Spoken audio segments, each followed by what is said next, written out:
ये लोग क्या कहेंगे कि बीमारी से जिस दिन आप बाहर निकल जाएंगे, लोग कुछ नहीं कहेंगे, आप सत्ता पे बैठ जाएंगे। मंदिर में बम धमाका, हाई कोर्ट में बम धमाका, तो कहां गए बम धमाका करने वाले? कहां चले गए? 5 साल में हुआ इसलिए कि उनको पता चल गया है कि जो हिंदू हनुमान मंदिर पे पूजा कर रहा है, इसके दिमाग में तो हनुमान जी हैं लेकिन आंखें मेरी तरफ है इसकी, इसलिए बम नहीं रखा जाएगा। अब ये मानिए कि पाकिस्तान बहुत बड़ा चुनौती नहीं है आपके लिए, बहुत छोटा सा मुल्क है। मैं तो उनके मुल्क में भी कहता था भाई 4 सूबों का मुल्क है तुम्हारा, टोटल पॉपुलेशन 20 करोड़ है। मैंने कहा मूर्ख हो, तुम्हारे पास आर्मी है, इतनी दुनिया जमाने का तुम तामझाम करते हो यार। हमारे यहाँ एक आदमी गोरखपुर से उठा, कपड़े भी एक ही सुबह से बदलता नहीं है, पूरा उत्तर प्रदेश चलाता है, यहां भी 20 करोड़ लोग हैं। तुम क्या मुल्क चला रहे हो यार?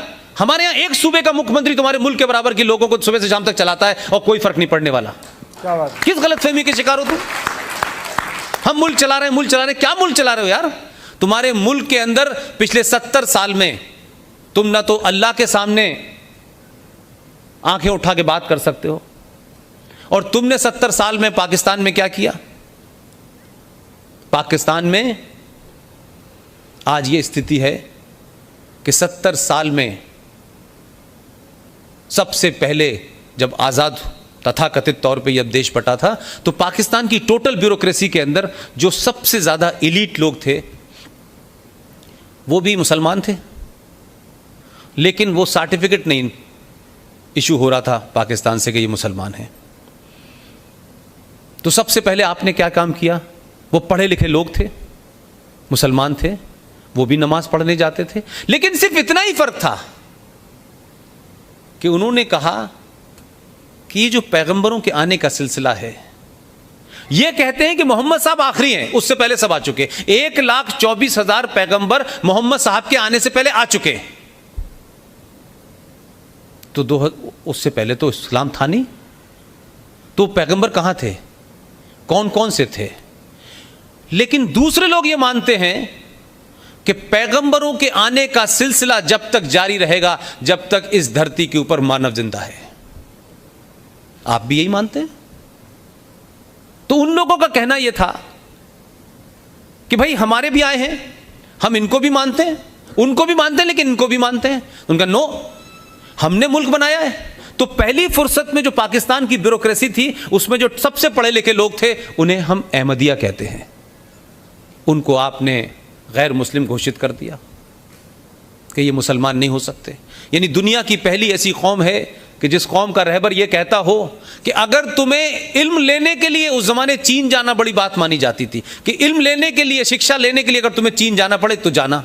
उसके मानने वाले ऐसे मैंने जाहिल पहली बार देखे हैं कि जिसके पास शिक्षा है, जो दानिश्वर है, सिर्फ इसलिए कि आप जाहिल हैं, वो पढ़ा लिखा है, तो उससे सीखने की जगह आपने कहा नहीं, आप मुसलमानी नहीं है, आपका कत्ल वाजिब है।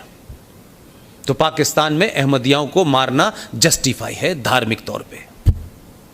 वहां से आगे बढ़े तो शिया आ गए, वो भी पढ़ी लिखी कौम थी। तो आपने पाकिस्तान में शियाओं को गैर मुस्लिम घोषित कर दिया है। तो आखिर कौन है ये? कौन लोग है भाई? जिस पाकिस्तान को बनाने के बाद बड़े खुश थे कि अब तो हमारी हुकूमत होगी, अब तो हम पूरी दुनिया, और अब तो ये मानते हैं कि पाकिस्तान को अल्लाह ने बनवाया है। अब ये अल्लाह से कब उनकी बात हुई पता नहीं, और बनवाया है तो किस लिए बनवाया अल्लाह ने ये नहीं बताया।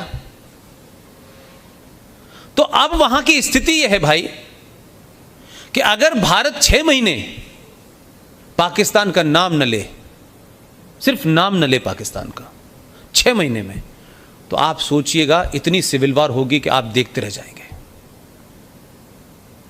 ये तो धन्यवाद देना चाहिए हमारे यहाँ के कुछ नेताओं को, कुछ पार्टी के लोगों को, जो अपने आदमी भेज के कहते हैं कि नहीं नहीं आपको हमारी ज़रूरत है, हम चाहते हैं हमारी मदद करें, हमारे यहाँ सरकार हम अकेले नहीं हटा पा रहे, आप अपनी कुछ ताकत हमें दें। इसलिए उसकी रिलेवेंस बनी हुई है। 6 महीने भारत पाकिस्तान के बारे में बात करना बंद कर दे, पाकिस्तान में सिविल वॉर होगी। उनकी यूनिटी का ही फॉर्मूला यह है एंटी इंडिया, कि हिंदुस्तान की नफरत पे वो खड़ा हुआ है। और हिंदुस्तान से नफरत तभी तक है जब तक सत्ता में मोदी है। जिस दिन मोहम्मद अफजल साहब बैठ जाएंगे ये नफरत खत्म हो जाएगी, क्योंकि कुलदीप नैयर दुनिया के बेहतरीन पत्रकार, बहुत सारा आपका पॉइंट ऑफ ओपिनियन हो सकता है उनसे, उनकी किताब पढ़ लीजिए, मैंने उनके साथ काम किया है काफी लंबे समय तक।